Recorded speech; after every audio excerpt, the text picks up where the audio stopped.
우리는 아브라함 같잖아요. 그냥 조금 뭔만 있으면 두렵고 떨려가지고 하나님 말씀은 저 뒷정이 던져버리고 내 맘대로 살잖아요. 그래서 세상 사람들이 우리를 볼 때, 아니 아브라함을 세상 사람들이 볼 때, 아브라함이 나는 선지자야 이러면 세상 사람이 뭐라고 했어요? 웃기네. 무슨 선지자, 니나 잘해라니 말 하지 않겠어요?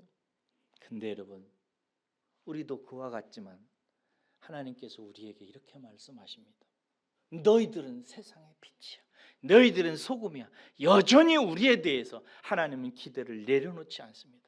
아무 자격이 없지만은 하나님께서는 여전히 우리에게 왕같은 제사장이라고 부르면서 빛과 소금으로 쓰려고 하는 하나님의 기대와 소망은 하나도 내려놓지 않고 있습니다.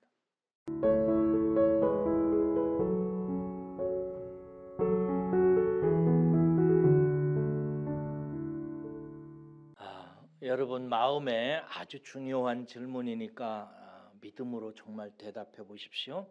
여러분들은 구원을 받으셨습니까? 받으셨다면 여러분을 구원한 것은 무엇입니까? 여러분의 열심입니까? 여러분의 의입니까? 여러분의 행동입니까? 아니면 여러분의 믿음입니까? 아무것도 아닙니다. 오직 하나님의 은혜입니다. 하나님의 은혜를 받은 여러분들은 장차 하나님 나라의 유업을 이을 자로 택함을 받았고 이제 그 나라를 유업으로 이을 자로서의 사람으로 예수님을 닮은 인품으로 하나님께서 양육해 가십니다. 그래서 구원을 받은 사람은 그 인격의 변화가 나타납니다. 그러면 여러분 한번 또 대답해 보십시오.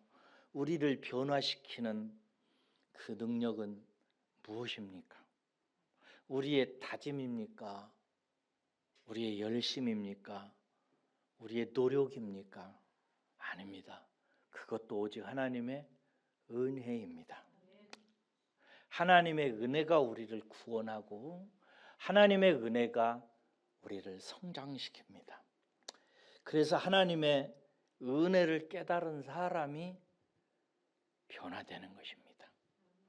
하나님께서 아들을 십자가에 내어주신 그 하나님의 놀라운 사랑과 은혜가 나를 구원시키고 우리를 변화시키는 것입니다. 그런데 이 하나님의 은혜는 하나님의 입장에서는 피눈물과 같은 것입니다. 왜냐하면 당신의 아들을 내어주셔야만 했기 때문에 그렇습니다. 하나님의 피값으로 하나님의 피눈물로 저와 여러분들이 구원받고 저와 여러분들이 이렇게 말씀 듣고 저와 여러분들이 변화되도록 인도함을 받고 있는 것입니다. 그래서 성도가 구원을 받고 자라면서 서서히 이 하나님의 아들 예수 그리스도의 십자가를 통해서 호소하는 하나님의 피눈물의 사연을 깨달아갈 때, 그 의미를 알아갈 때 성도가 변화되기 시작하는 것입니다. 오늘 말씀은 이에 대한 교훈을 우리에게 생각하게 합니다. 줄거리를 간단히 알지만 다시 한번 생각해 봐요. 아브라함이 그랄이라고 하는 지역으로 들어갔을 때입니다. 살 곳이 없어서 어쩔 수 없이 그곳으로 가게 된 것입니다. 그런데 그곳으로 들어가면서 자기 아내 사라더러 내 여동생이라고 말하라고 합니다. 그래서 그렇게 얘기를 하니까 그랄 왕이 그 사라의 미모를 보고 흠모하게 되었고 자기의 아내로 삼으려고 신복도를 시켜서 데려오게 합니다. 저는 저와 여러분들은 아브라함이 아내 사례를 자기 누이 동생이라고 속이고 살아남으려고 했던 이 행동을 잘 알고 있습니다.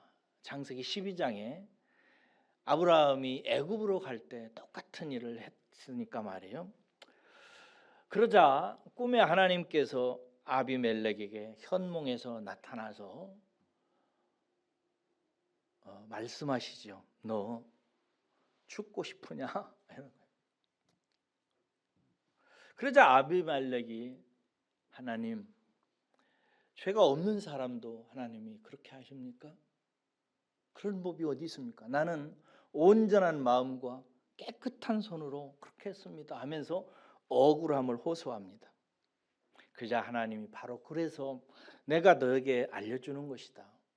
그 여인은 남편이 있는 여인이다. 그러니까 손대지 말라라고 말씀하십니다. 그리고 나서 특이한 말씀을 하시는데 아브라함에 대해서 아브라함은 선지자다라고 말씀하세요. 그러면서 그가 너를 위해서 기도하면 너는 살 것이다 라고 말씀하세요. 아침에 일어나서 아비멜렉이 아브라함을 부릅니다. 어쩌자고 이렇게 거짓말을 했냐고 따지죠. 그래서 아브라함이 말합니다. 이곳 사람들이 하나님을 두려워하지 않기 때문에 우리를 죽일까 해서 그렇게 했다고 합니다. 그제서야 정황을 이해한 아비멜렉이 아브라함에게 금은 보화를 주어서 살게 하죠. 그러자 아브라함이 아비멜렉을 위해서 기도하니까 아비멜렉 가문의 여자들이 태가 열렸다는 이런 이야기입니다. 우리는 여기서 여러분 아브라함이라고 하는 희한한 성도를 보게 됩니다. 정말 희한한 성도입니다. 우리는 옛날에 아브라함이 애굽에 가서 살아남기 위해서 똑같은 일을 했던 것을 기억합니다. 그런데 똑같은 일을 또 하네요. 그 후로 아브라함이 신앙생활을 얼마나 많이 했습니까? 횟수로 말하면 대략 계산해 보니까 20년이 넘어요. 그 후에 하나님께서 아브라함에게 많이 역사하셨고 체험하게 하셨습니다. 이름도 아브라함에서 아브라함으로 바꿔줬고 사례를 사라라 바꿨고 온 가족이 할례도 행했고 하나님의 은혜도 많이 체험했습니다. 초신자가 아니에요. 그런데 이 모양입니다. 여러분, 우리도 똑같습니다. 오래 신앙생활을 했는데 초신자가 아닌데 예수님 영접하고 믿음 생활해서 이런저런 말씀의 은혜도 받고 깨달음도 있고 결심도 하고 기도도 하고 다짐도 했는데 옛날 삶의 습관과 삶을 버리지 못하고 변화가 없는 성도들이 참 많습니다. 한 10년 전이에요. 그전 교회 개척해서 있었던 때 일인데 한 여집사님이 제가 하는 음식점을 들어가게 됐는데 밤에 한 여집사님이 다른 남자와 단둘이 술을 마시는 것을 제가 봤습니다. 아이고 큰일 났다 생각해서 모르게 제 자신을 이렇게 감추고 도망 나왔던 적이 있습니다. 왜냐하면 그래야 그 성도가 살기 때문입니다. 지금은 세상을 떠난 분인데 제가 집사를 준 분인데 어느 날 점집을 다닌다는 소식을 제가 들은 적이 있습니다. 이런 소식을 들을 때마다 목회자로서 참 참담하고 가슴이 아픕니다. 꼭 이런 일만이 아니죠. 요한일서 3장 9절에 보면 하나님께로부터 난 자마다 죄를 짓지 아니하나니 이는 하나님의 씨가 그의 속에 거함이요 그도 범죄하지 못하는 것은 하나님께로부터 났음이라 이렇게 되어 있습니다. 하나님께로부터 난 자는 범죄하지 않는데요. 왜냐하면 하나님의 씨가 그 속에 있고 그가 하나님으로부터 나온 하나님 자식이니까 범죄하지 않는데요. 혹시 이 말을 듣고 나는 큰일 났네 생각할지 모른데 언젠가 제가 설교 때 말씀을 드렸습니다만 여기서 범죄하지 않는다는 말은 계속 용법으로 쓰여져 있습니다. 계속해서 반복적으로 고치지 않냐고 계속해서 그렇게 할 수 없다는 것입니다. 다른 말로 말해서 하나님의 씨를 가진 사람, 하나님께로부터 난 하나님의 자식들은 그 일을 반복적으로 어느 정도 할 수 있지만 결국 마침내 거기로부터 돌아설 수밖에 없다는 거예요. 왜? 속에 하나님 씨, 하나님의 마음, 하나님의 아들로서의 본성이 있기 때문에 끝내 죄를 버릴 수밖에 없다는 거예요. 왜? 하나님의 아들이니까요. 우리는 신앙생활 하면서 율법주의나 윤리적인 신앙이 많이 섞여져 있어가지고 눈에 보이는 것, 세상 사람들이 윤리와 도덕적으로 말하는 것만 죄로 취급하는 경우도 없지 않아 있습니다. 예를 들어서 성도 중에는, 저도 그전에 젊었을 때 그랬거든요, 술이나 담배 같은 것을 즐기기도 합니다. 그런데 여러분, 이건 목회자라서 솔직히 여러분들에게 말씀을 드립니다. 이게 큰 죄입니까? 술이 큰 죄냐 이 말이야. 담배 피는 게 큰 죄예요? 아니에요. 이것은 사람에게 덕이 안 되고 한국교회에 덕이 안 되기 때문에 선교사님들이 그렇게 정해놓은 교회 하나의 질서고 덕일 뿐이지, 뭐 천국에 못 간다든지 하나님 앞에 막 크게 벌을 받을 만큼 그렇게 큰 죄는 아니에요. 그렇다고 술 잡수시고 담배 피라는 얘기 아니에요. 끊으세요. 덕이 안 됩니다. 그러나 여러분, 이런 것들은 우리가 크게 여기는데 담배나 술보다 훨씬 중요한 것들은 간과합니다. 예를 들어서 불순종하는 것, 사람 판단하는 것, 미워하는 것, 이런 것들이요. 기도 없이 사는 것, 말씀 보지 않는 것. 여러분, 말씀 안 보고 기도하지 않는 것은 술, 담배에 비하면 억만분의 1도 술, 담배의 부덕한 것이 차지하지 않습니다. 훨씬 더 말씀과 기도 안 보는 것이 큰 죄요, 큰 허물입니다. 무엇보다도 큰 죄요 허물은 뭐냐? 성장하지 않는 것입니다. 변화되지 않는 거예요. 그 언어와 삶의 변화가 없는 거예요. 이것은 어떤 하나님의 아픔보다 더 하나님을 아프게 합니다. 성도 중에는 1년, 2년, 3년이 아니라 10년, 20년, 30년 사는데도 그의 언어와 그의 인격과 예배와 삶이 변화가 없습니다. 그런 경우들이 있어요. 왜 그럴까요? 그 가장 근본적인 이유를 본문에서 발견할 수 있습니다. 본문에 보면 아브라함이 왜 아내를 누이라고 대해줍니까? 사랑하지 않아서요? 아니에요. 한 가지 이유 때문입니다. 두려움 때문입니다. 하나님을 모르는 타 부족이 자기 아내가 예쁘니까 자기를 죽이고 아내를 취할까 봐서, 살기 위해서 무서워서 그런 것입니다. 성도가 주일 성수를 못한다는 걸, 혹은 전도 젊은이들이 전도 다른 사람 앞에 한다는 거, 또 안 믿는 사람 앞에서 학교에서 직장에서 기도하고 식사하지 못하는 것에 이르기까지 이 모든 것들을 우리가 하나님 앞에서 가볍게 여기는 것은 사실은 두려움 때문입니다. 전도든 11조를 못 내는 것이든 헌금 문제든 또 이런저런 하나님 앞에서 시간을 내고 하나님께 영광을 돌려야 되는 것을 다 하지 못하는 이유가 뭔가? 상당 부분이 두려움 때문입니다. 이것을 이렇게 했다가 내 살림살이는 어떻게 되지? 내 직장 문제는 어떻게 되지? 친구들에게 이상한 눈초리 받으면 어떻게 되지? 이런 두려움 때문입니다. 아브라함이 무서워서 두려워서 그렇듯이 우리도 그래서 하나님의 사랑의 음성을, 하나님의 피눈물 나는 복음의 소식을 가볍게 생각하고 하나님의 피눈물 나는 복음의 결과를 쉽게 내려놓곤 합니다. 여러분, 이것이 성도의 성숙과 변화를 가로막는, 열매 맺지 못하게 하는 여러 이유 중에 중요한 이유예요. 마태복음 13장 보면은 예수님께서 친히 비유로 말씀하시잖아요. 내게 마음 밭에 대해서. 첫째, 무슨 밭이 있다고 그랬어요? 길가에 있는 밭이고, 둘째는 돌짝밭, 셋째는 가시덤불밭, 넷째는 옥토가 있다고 그랬습니다. 길가에 있는 밭은 말씀을 듣는데, 귀로는 듣는데 마음으로 받지 않아서 마귀가 그냥 없어지게 만들어버려, 쪼아버린다가 새가. 두 번째는 돌짝밭이라고 그랬어요. 아니, 돌짝밭이에요. 말씀을 받기는 받는데 믿음의 뿌리가 없어서 밑으로 자라지 않아서 결국 태양이 뜸에 환난이 당하는 걸 말하죠. 어려운 일이 있으면 그냥 끝나는 신앙을 말하는 것입니다. 셋째는 가시덤불이죠. 땅은 좋아요. 그래서 말씀을 선포될 때 잘 받아요. 아멘하고 받아요. 눈물 흘립니다. 기뻐합니다.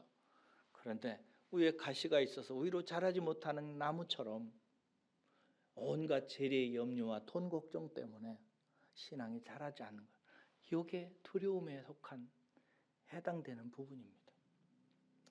성도가, 신자가 마음속에 두려움이 있어서, 염려가 있어서, 걱정이 있어서 자라지를 못하는 것입니다. 이러면 이제 열매가 없는 거죠. 사랑하는 여러분, 예수님께서 죽으신 이유 중에 첫째는 우리를 구원하기 위해서 죽으셨고요.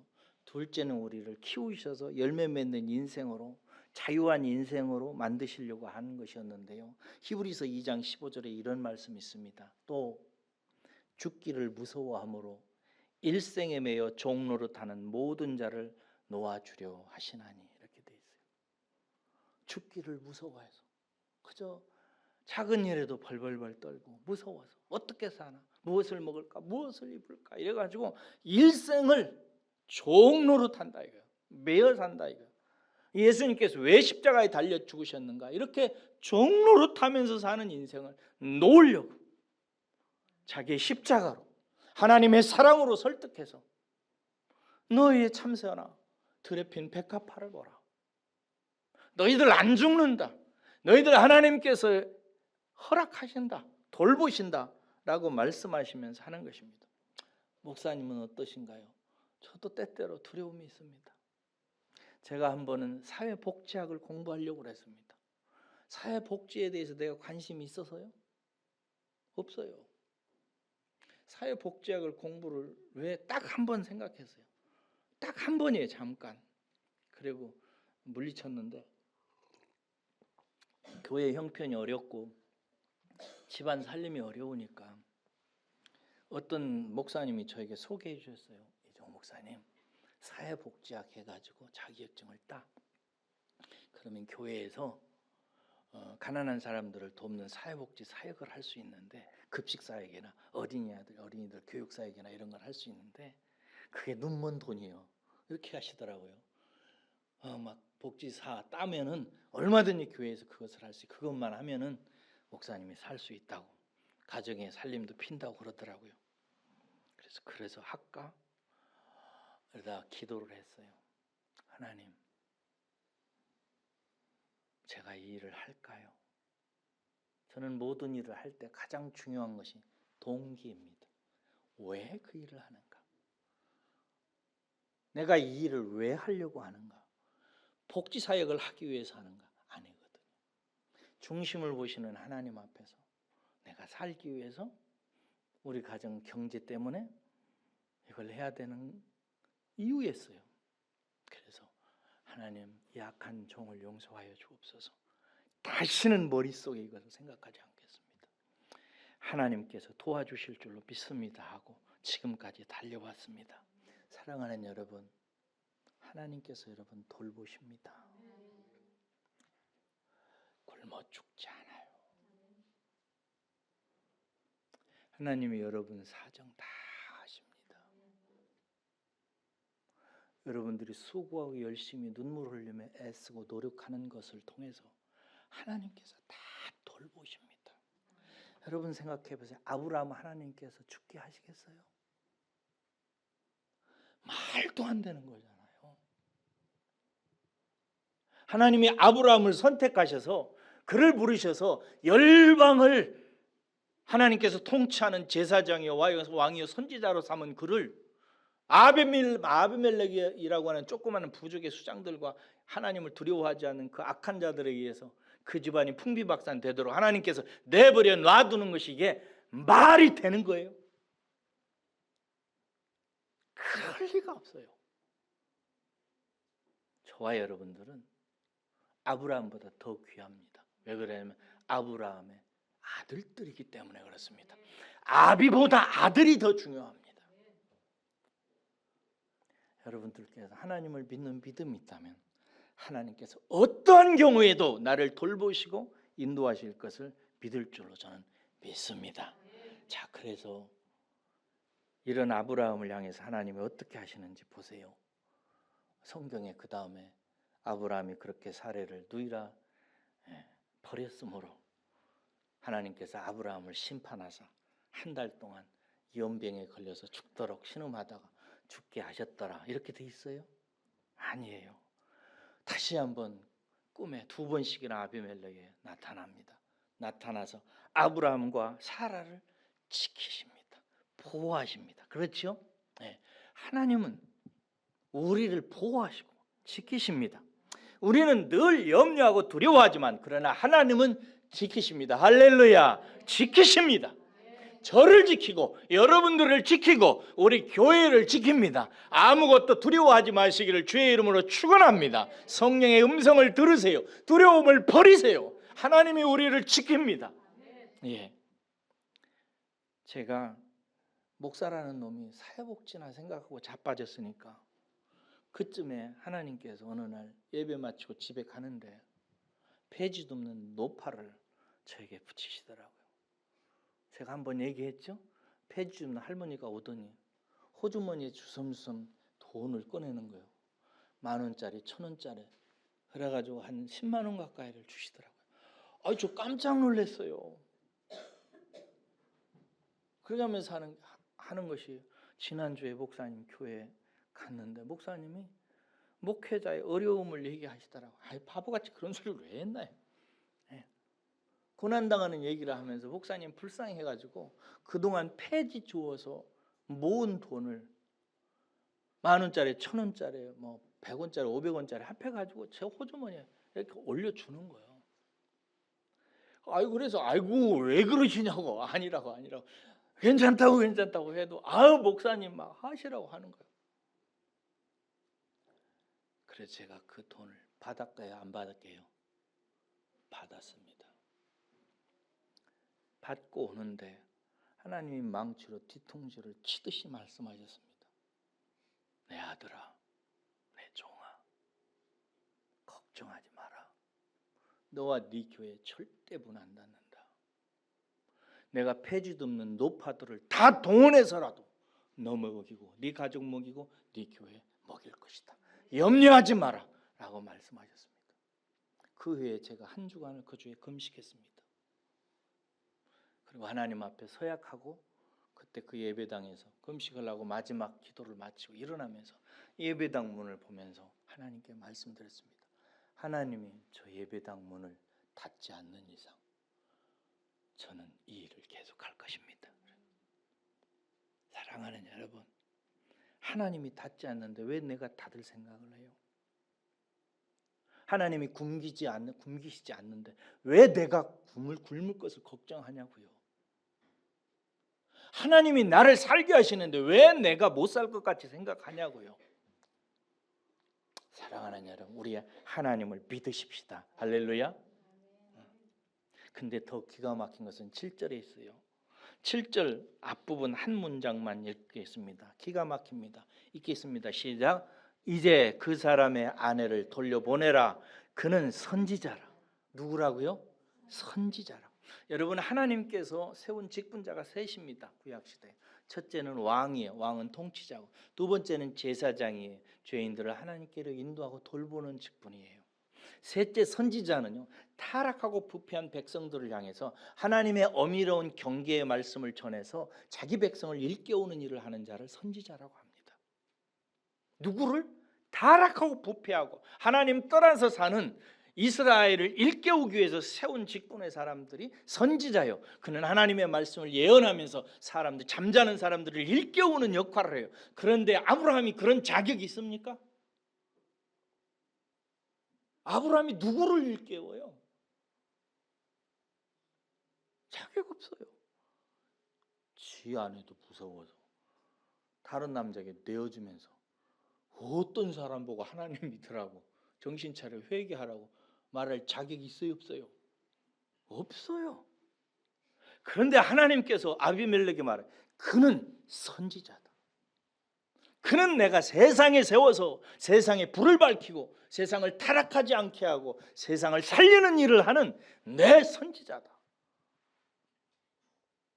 그가 너를 위해서 기도하면 네가 살 것이다. 라고 막 경고를 하세요. 사랑하는 여러분, 세상이 우리는 아브라함 같잖아요. 그냥 조금 뭔 있으면 두렵고 떨려가지고 하나님 말씀은 저 뒷정이 던져버리고 내 맘대로 살잖아요. 그래서 세상 사람들이 우리를 볼 때, 아니 아브라함을 세상 사람들이 볼 때, 아브라함이 나는 선지자야 이러면 세상 사람이 뭐라고 했어요? 웃기네. 부온 선지자, 니나 잘해라 인마 하지 않겠어요? 근데 여러분, 우리도 그와 같지만 하나님께서 우리에게 이렇게 말씀하십니다. 너희는 세상의 빛이야. 너희들은 세상의 소금이란다. 너희들을 내가 불러서 세상 어두운 세상을 밝히고 썩어서 부패해가는 세상을 소금처럼 부패를 방지하게 하는 역할을 하기 위해서 너희들을 불렀단다. 너희들은 세상의 빛이야. 너희들은 소금이야. 여전히 우리에 대해서 하나님은 기대를 내려놓지 않습니다. 아무 자격이 없지만은 하나님께서는 여전히 우리에게 선지자라 부르시며 왕이라 부르시며 세상의 왕 같은 제사장이라 부르면서 빛과 소금으로 쓰려고 하는 하나님의 기대와 소망은 하나도 내려놓지 않고 있습니다. 제 스스로에게 묻습니다. 정우야, 너는 목사 자격 있냐? 나는 주저없이 말합니다. 나는 자격 없어. 저는 제가 생각할 때 목사 아니에요. 목사 자격 없어요. 세상에 똑똑한 사람이 얼마나 많고 거룩하고 신실한 종들이 얼마나 많은데 저 같은 게 뭔 목사예요? 저같이 게으르고 위선적이고. 여러분이 저를 몰라서 저한테 속지. 제가 뭔 목사예요? 그래서 이렇게 설교하고 나면 저 방에 들어가면 의자에 철푸덕 앉습니다. 그리고 늘 그렇게 합니다. 하나님 죄송해요. 오늘 또 우리 가족들에게 은혜를 많이 못 끼쳤어요. 죄송합니다. 말씀드려요. 그러면 어김없이 하나님께서 내 마음속에 감동으로 음성을 들려주세요. 예, 목사 괜찮아. 잘했어. 수고했다. 너는 내가 사랑하는 종이다. 염려할 거 없다. 일어나라 라고 말씀하세요. 내가 볼 때도 자격 없는 나를 하나님께서는 볼 때 얼마나 자격 없게 보겠어요. 그러나 하나님은 그런 나를 향해서 여전히 세상을 향한 제사장이요 왕이요 선지자로서의 목회직을 감당할 수 있도록 인정해 주시고 이렇게 세워주시고 붙들고 계십니다. 왜? 하나님의 은혜 때문에 그래요. 은혜의 뜻이 뭐예요? 자격 없는 자에게 베푸시는 하나님의 호의라고 가르쳤어요. 은혜는 자격 있는 사람들에게 주어지는 것이 아닙니다. 자격 없는 사람에게 하나님께서 긍휼과 자비를 베푸십니다. 할렐루야. 자기 스스로가 그래서 자격 없다고 생각하는 사람은 복이 있습니다. 왜? 하나님의 은혜를 바라볼 거니까. 나는 죄인이라고 생각하는 사람은 복이 있습니다. 왜? 하나님의 용서를 받을 거니까. 나는 연약하다고 생각하는 사람은 복이 있습니다. 왜냐하면 하나님의 강한 손으로 붙들 것이기 때문에 그렇습니다. 나는 모든 거 다 알아. 나는 내 생각대로만 되면 돼. 하나님도 내가 기도하는 대로만 해주시면 내 인생, 내 자식들, 내 가정 다 풀려 라고 생각하는 사람은 진실로 복도 없는 사람들입니다. 왜냐하면 자기가 자격이 있는 사람이라고 생각하기 때문입니다. 그저 조용히 하나님께 엎드려서 하나님 나를 불쌍히 여겨주십시오 라고 말하는 사람이 은혜를 받은 사람입니다. 오늘 본문이 의도하는 바는 무엇이겠습니까? 따라서 하겠습니다. 그래도 은혜는 흐른다. 다시 한번. 자격은 없어도 은혜를 주신다. 하나님은 자격이 없어도 내가 실패하고 넘어져 쓰러져도 하나님은 다시 은혜를 주시고 우리를 세워주시는 분이신 줄로 믿습니다.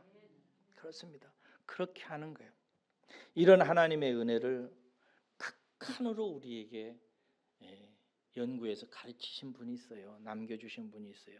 칼빈입니다. 우리 장로교회는 대부분이 칼빈을 통해서 말씀하신 하나님의 교리를 장로교의 핵심적인 교리로 갖고 있는 사람들입니다. 그래서 칼빈의 교리를 우리는 이제 칼빈주의라, 칼빈의 사상을 이러면서 존중합니다. 칼빈의 교리는 대략 5가지로 후대에서 정리를 합니다. 첫째는 전적인 부패입니다. 두 번째는 무조건적 선택이고요. 세 번째는 제한 속죄라고 그래요. 네 번째는 불가항력적 은혜라고 그러고요. 다섯 번째는 궁극적 구원 혹은 성도의 견인이라고 이렇게 얘기합니다. 간단히만 설명을 드리면 전적인 부패는 인간은 완전히 부패했다는 사상입니다. 인간의 지혜와 능력과 힘과 의로는 절대 하나님의 영광 앞에 도달할 수 없다. 완전히 부패했다는 결론입니다. 성경은 의인은 하나도 없다고 얘기하니까요. 두 번째로 무조건적인 선택입니다. 그러므로 완전히 자격 없는 그가 하나님의 사람이 되려면은 하나님께서 아무것도 보지 아니하시고 조건 없이 선택해 주셔야만 하고, 하나님께 부름을 받은 사람은 그렇게 선택되어졌다는 사상입니다. 세 번째, 하나님이 제한 속죄인데, 제한 속죄는 하나님이 예수 그리스도의 보혈을 통해서 죄를 용서하시는 속죄의 은혜는 그렇게 무조건적으로 부름을 받은 하나님의 택한 자들에게 허락된다라는 사상이고요.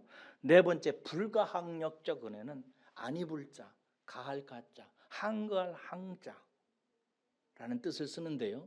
하나님께서 그렇게 부르셔서 은혜를 부어주시기로 결정하고 부어주시는 은혜 앞에 선택되어져 속죄함을 받은 사람은 항거할 수 없다. 결국은 설득당하고 결국은 복종할 수밖에 없고 결국은 그 은혜를 받을 수밖에 없는 사람으로 변해져 간다는 사상입니다. 저와 여러분들은 그렇게 전적으로 부패해서 자격 없지만 하나님의 무조건적인 선택, 아무것도 우리에게 보지 아니하시고 무조건적으로 선택하셔서 예수 그리스도의 보혈을 통해서 속죄하시고 우리에게 은혜를 부어주셔서 우리의 일생도록 불가항력적 은혜가 흘러가도록 부름을 받은 우리라고 하는 사실을 믿으시기를 주의 이름으로 축원합니다. 이 은혜 앞에 초대된 사람은 마침내 궁극적인 은혜를 성도를 통해서 견인하시면서 이끄시면서 받게 하시고 완성하신다고는 사상이 칼빈의 5가지 5대 교리입니다. 사랑하는 여러분, 우리는 이 불가항력적 은혜 앞에 부름을 받았고 오늘 본문 말씀에서 아브라함을 통해서 하나님께서 베푸시는 은혜 속에서 이 불가항력적인 은혜를 발견합니다.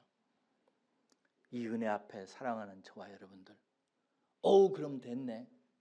나는 그럼 이제 마음대로 살면 되겠네. 이제 목사님이 뭐라고 말씀하셔도 나는 이제 내 멋대로 살아서 결국은 불가항력적 은혜 앞에 나는 승복하고 완전한 구원을 얻게 됐네 라고 얘기할래요? 이 문제에서 사도 바울은 로마서 6장에서 이렇게 얘기합니다. 그런즉 우리가 무슨 말 하리요? 은혜를 더하려고 죄에 거하겠느냐?